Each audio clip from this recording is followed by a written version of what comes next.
Mshikamo. Nitikuwa na adabu kidogo.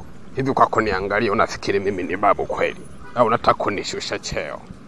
Jamani, basi tuachane hayo. Samahani kidogo, mimi nataka kuuliza bwana. Jamani, saidia, nataka kumuuliza mtu, kuna mtu namwangaza hapa.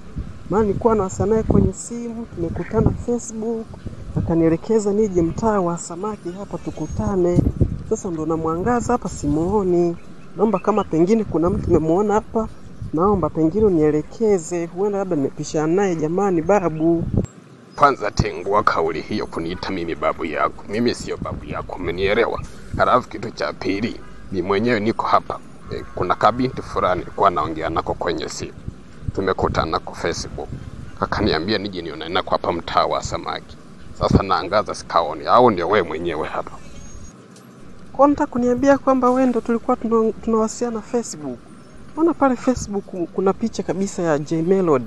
Halafu naona sasa hivi mnakutana mzee mwenye liupaa, kichwa kama andazi, mashavu kama kitumbua.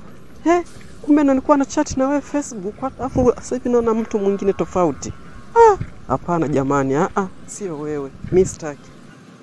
Mimi ndo J Melody mwenyewe hapa. Na kama unavyoona hizi sio kwamba ni kipara, hapana. Hapa nimenyoa kidogo tu kwa sababu naenda kushoti video mpya. Kwa hiyo siwe na wasiwasi, mimi ndo J Melody mwenyewe na naweza nikakuimbia hata zile nyimbo zangu. Hebu sikiliza kidogo.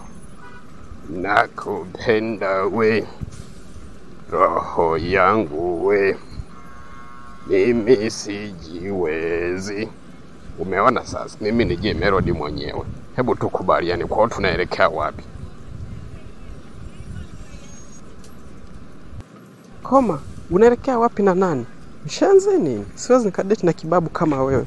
Kalie kwanza wajukuu, pension yenyewe umeshamaliza. Nenda huko bwana. Mimi ndevu kama stili waya.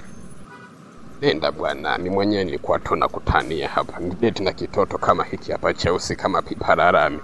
Mironjo utafikiri spoke. Kwenda bwana, usinitishe. Eti ni date na wewe. Kijuteusi kama mkaa. Kwenda.